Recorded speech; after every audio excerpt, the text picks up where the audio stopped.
Facebook's parent company Meta announced major layoffs. Facebook's parent company is giving another 10,000 workers the axe. That I take full responsibility for this decision. I'm the founder and CEO. Facebook is dead. At least that's what most YouTubers want you to think. Facebook used to be the cool social media platform that came and slapped around MySpace and put it in its grave. Zuck has been through political controversies, government lawsuits, and watched while his company lost $700 billion in market cap in just a few months. On top of that, let's be honest, Facebook just isn't cool anymore. No one uses it, so it can't be making that much money. Well, the truth is much more complicated, but before we dig into the numbers, we need to understand what happened on November 9th, 2022. At the time, Meta's stock was down by more than 75%. Meant the Facebook parent company losing nearly 70% of its value this year alone. An insane drop for a company worth over $1 trillion and considered one of the best tech companies in the world. Things looked bad, and Zuck knew he had to start making tough decisions. So he made a really aggressive move. He laid off 13% of Meta's workforce, more than 11,000 people. And then he put a hiring freeze in place that would last for months. This wasn't easy, but it had to be done. Meta had simply grown too big over the past few years, and the spending was getting out of control. Zuck wrote a letter to the impacted employees apologizing. It seemed like Meta could be in a downward spiral, losing money, firing more people, all bad signs.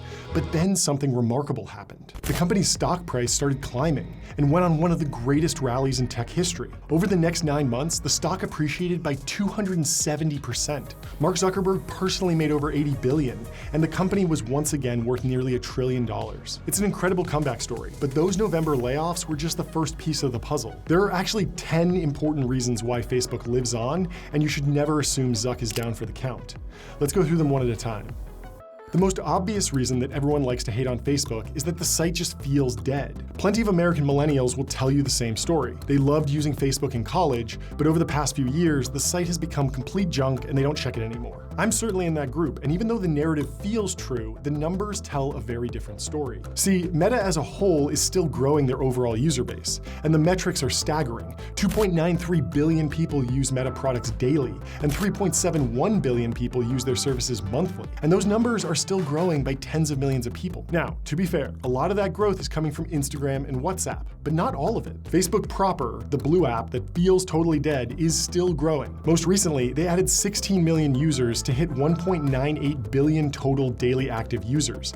Just insane numbers. Most of this growth is happening outside of the United States and Europe, though. Places like India, Brazil, and Indonesia are newer to Facebook and still ramping up their usage. But most importantly, the idea that Facebook is dying in America is just wrong. The usage numbers are flat, but they aren't declining, which means that people who do like posting on Facebook are sticking around. Too many people are still pattern matching against the early days of social networking. Before Facebook, MySpace was the dominant social network, and it was huge. But when Facebook came along, MySpace quickly became irrelevant and really did die off. Facebook is a different beast, though. The network is so large that there are still plenty of thriving communities on there that will likely never leave. It might have lost its social relevance and not be seen as the cool social network anymore, but for certain groups of people, it's still valuable. Okay, so if the core Facebook app isn't dying, what about Instagram? This is our third narrative violation. Instagram is actually doing just fine. Make no mistake, the app has been under assault for years. Snapchat was the first big disruptor in the space. It started as a messaging app and didn't look like a competitor to Instagram at all.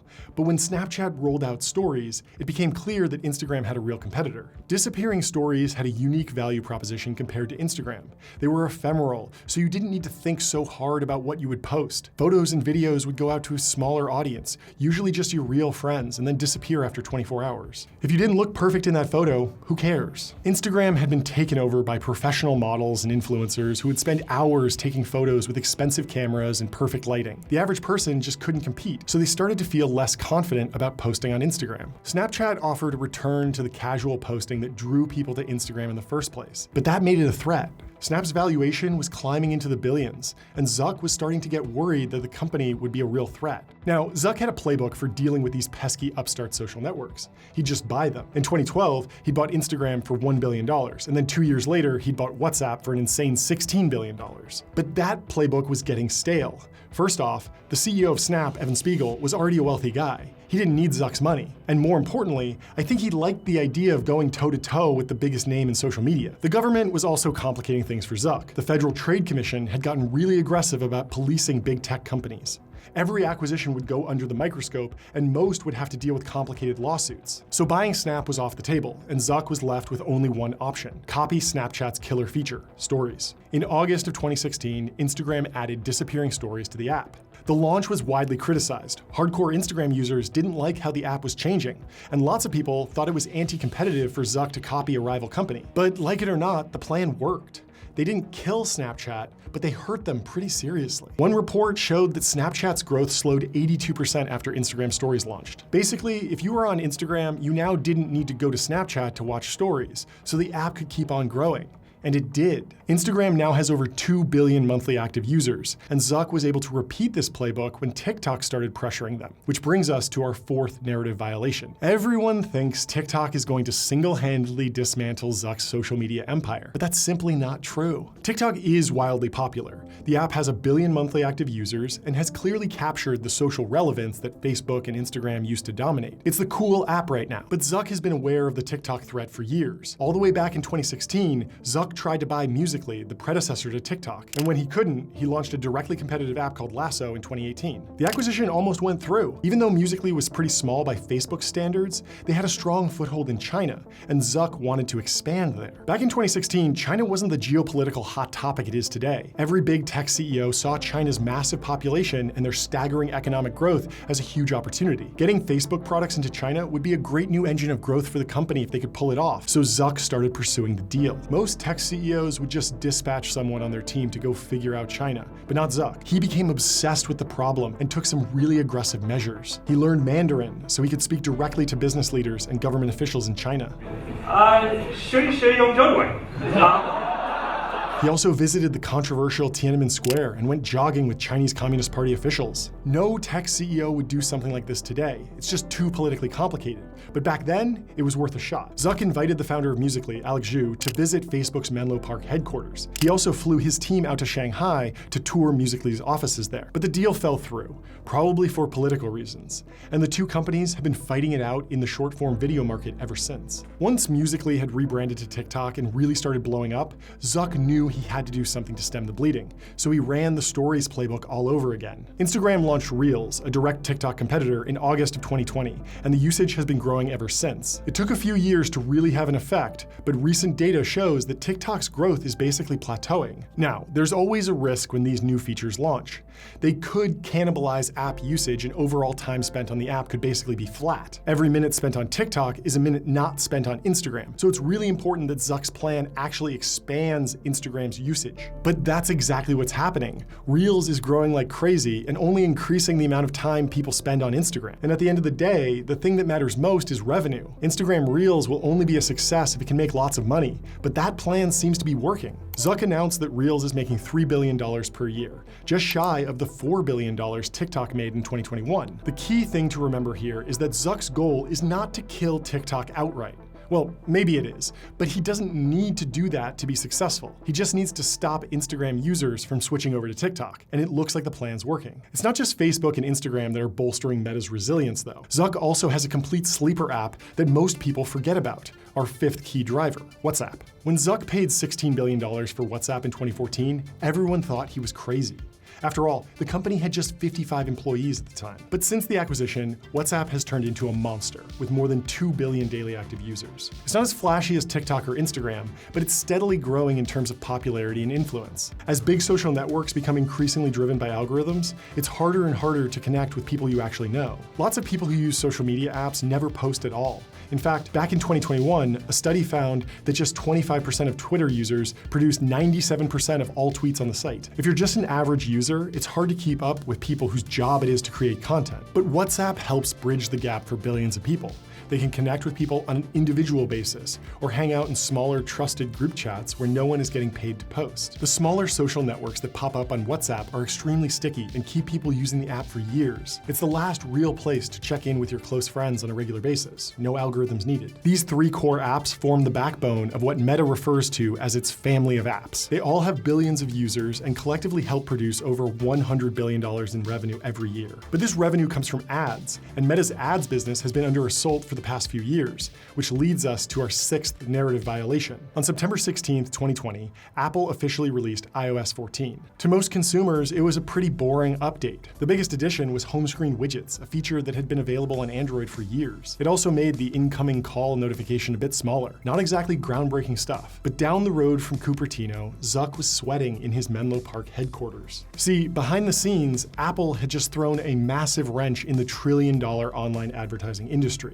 It was a small change that most iPhone users barely noticed, but it was a huge change to how digital ads were served up on iPhone apps like Facebook and Instagram. Basically, there would now be a pop-up notification in every app that asked the user if they wanted to be tracked by the app they were using. This was framed as a way to give iPhone users more control over their privacy, but really, it was just a massive shot at Facebook. The pop-up gave you two options. You could either ask app not to track or allow tracking. If you asked not to be tracked, you could still use the app normally, so most people clicked that. But this meant that advertisers could no longer tell if the people they were advertising to were actually buying their products. The net effect of this was that advertisers would spend less, since they couldn't be as sure that their ads were working. This had an immediate impact on Meta. Zuck and his team told investors that this change would reduce their revenue by $10 billion per year. It was a staggering hit, since this would basically translate to $10 billion in lower profits too. But then something interesting happened. Meta's stock actually went up. This iOS 14 change from Apple is referred to as App Tracking Transparency, or ATT for short. And before ATT, Meta was in a great position. Every conversion could be measured deterministically. If someone saw an ad and then installed an app or bought something on an e-commerce site, Meta could draw a straight line from one event to the next. This is what made Facebook advertising so powerful. You'd never get this level of precision with a billboard or a Super Bowl ad. The explosion in these precisely measured digital ads created entirely new industries. Advertisers switched from thinking about the cost of an ad campaign to focusing on how much revenue could be generated. Direct-to-consumer brands grew from nothing into the millions seemingly overnight, and mobile games produced billions of dollars of revenue. Hate it or love it, precise digital advertising created tons of new business opportunities that would otherwise have not existed. But ATT destroyed the link between advertising and conversions. The entire online advertising industry was now structurally less valuable. But this didn't kill online advertising outright, as many had predicted it would. If you've used Facebook or Instagram recently, you're obviously still seeing ads, probably more than ever. Even though the advertising was less precise now, the overall pie was still growing, and Meta was in a great position to capture that. As more people joined Meta's family of apps and started using features like Stories and Reels more than ever before, the overall number of ads that they could show grew, which drove overall revenue growth. The reason why goes deeper than just Meta is big, though. The resilience of Meta's ad business comes from our 7th point. Zuck has an incredible artificial intelligence strategy. When the generative AI boom started a few months ago, lots of people were making fun of Zuck for picking the wrong megatrend to anchor his company to. They said he was going to rename his company again from Meta to AI, which, to be fair, is funny. But let's be honest, he wasn't asleep at the wheel when it comes to AI. He has a great team of AI folks led by the legendary Jan LeCun and has been releasing AI products for years. The impact of AI at Meta will take two forms. The first is extremely boring but important, and the second is extremely cool but less certain in the short term. Let's start with the first. Apple's App Tracking Transparency change broke the deterministic link between ads and conversions.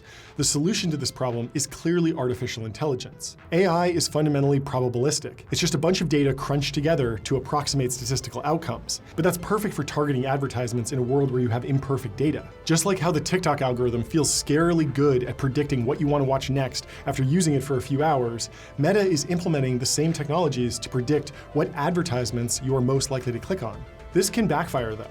It's always weird when an ad feels a little too relevant. Now, most of this is just confirmation bias. You see thousands of ads, but you only notice the one for the product that you were just talking about. Some of it is just random chance, but AI algorithms will make this happen more and more frequently. Weird correlations between behavior in the app, who you're connected to, and what you're watching will all combine to surface hyper-targeted ads, and some of those are going to be a bit freaky. But I don't really have a problem with this. I'd rather see ads for stuff I'm interested in than random junk. And it's certainly good for the businesses that need to advertise in order to grow. There are tons of entrepreneurs out there who just want to grow their businesses, and Facebook and Instagram are the most reliable way to do it. All this is great for Meta too. Apple took away their ability to precisely track ads, but AI is making up the difference. So that's the boring but important piece of Meta's AI strategy. Now on to the really exciting part. Zuck recently released Llama 2, Meta's open source large language model. It's like a free version of OpenAI's ChatGPT, and hackers love it. Zuck is winning over hackers like George Hotz because there's a big fear right now about one company controlling the future of artificial intelligence. Open sourcing Llama gives anyone the ability to permissionlessly develop new AI applications. It's a real power to the people moment. Hackers get to run wild with this new technology and build whatever they want. It's great. But the question is, how does Meta benefit from open sourcing Llama? Well, there are a few ways. First, it serves as a great recruiting tool. When a kid plays with Llama at home, maybe they'll want to go work at Meta in the future. But more importantly, it should help Meta further advance their core advertising business. They ran this same playbook with their open source front-end software library, React. They obviously needed to build highly performant websites, but the software framework wasn't core to their business model, so they open sourced it. Then community improvements to React can roll into their core product. Generating text from a large language model like Llama benefits Meta immensely. They can use the system to automatically generate lots of different taglines for ads and then test those across the entire ad network to see what performs best. And ultimately, if people are generating content using AI systems, they'll need to share it somewhere and Meta's networks will benefit. But generative AI could still wind up being much more impactful to Zuck's long-term vision beyond just ads. And this is reason number 8. Remember that terrible metaverse demo where it looked like Nintendo Wii graphics? Well, there were a few problems with that, but generative AI can really help here. First off, the biggest burden when it comes to developing immersive 3D worlds, the kind that you see in Grand Theft Auto and Red Dead Redemption, is always asset creation. It just takes a lot of time to build out a big 3D world. And that's why all the current metaverse applications just feel kind of empty. But if generative AI evolves to a point where textures, 3D objects, NPC dialogue trees, and whole worlds can automatically be generated, it might actually be a place where people want to go and hang out. You can see glimpses of this with Midjourney. Every time I generate a cool sci-fi image, I think of how fun it would be to run around and explore that world. Generative AI unlocks this, but it's not Zuck's business to own the models that create content in the metaverse. He just wants to build the headsets and network where all this activity is happening. And this leads us to reason number 9 for Zuck's recent comeback. Now, make no mistake, the entire metaverse project is still a huge gamble by Zuck. Just over the last year, Meta lost $15.7 billion on the project. Insane numbers. And now they're under pressure from Apple, which is set to release the Apple Vision Pro headset soon. Early reviews suggest that the Vision Pro will be a big step up from what Meta has been releasing with the Quest line of headsets. But I wouldn't count out Zuck yet. I've gotten lots of hate for my previous videos about how Apple and Microsoft were set to challenge Zuck's metaverse plans. But the goal of those videos was just to illustrate how competitive the frontier of technology is.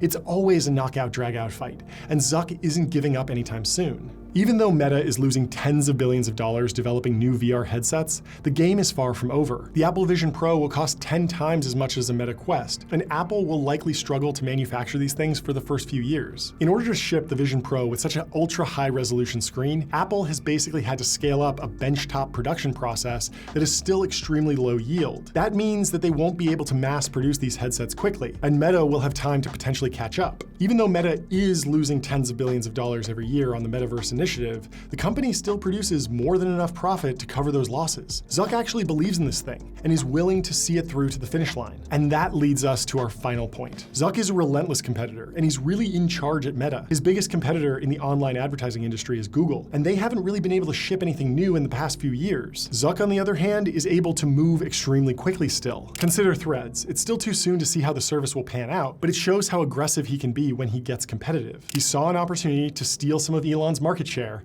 and then he immediately launched a clone of Twitter while the service was experiencing rate-limiting issues. Now, there are a bunch of problems with Threads. The core community on Twitter, or I guess X.com now, isn't really moving over. And it's unclear if Instagram users really want to use a text-based app like Threads. The history of Zuck's product development strategy has been to give users more immersive experiences. Facebook started with text updates, then people started posting photos on Instagram, soon that shifted to video uploads and looping reels. Long term, he wants people using VR headsets to access metaverse experiences. These are basically the opposite of a bunch of text posts like you'd see on Threads. But the important thing is that he launched it. He's running the experiment, he's shipping, and he's also revitalizing his personal brand. I've always been a bit of a fan of Zuck. What he built with Facebook in the early days was amazing, and he's executed incredibly well in the years that followed. But after the social network came out in 2010, he started being framed as a villain and a recluse. That's just not true though. The robot and alien memes are funny, but don't really reflect reality. He does have a sense of humor. He does have a personality, and now it's starting to come out. Agreeing to fight Elon Musk is a perfect example of this.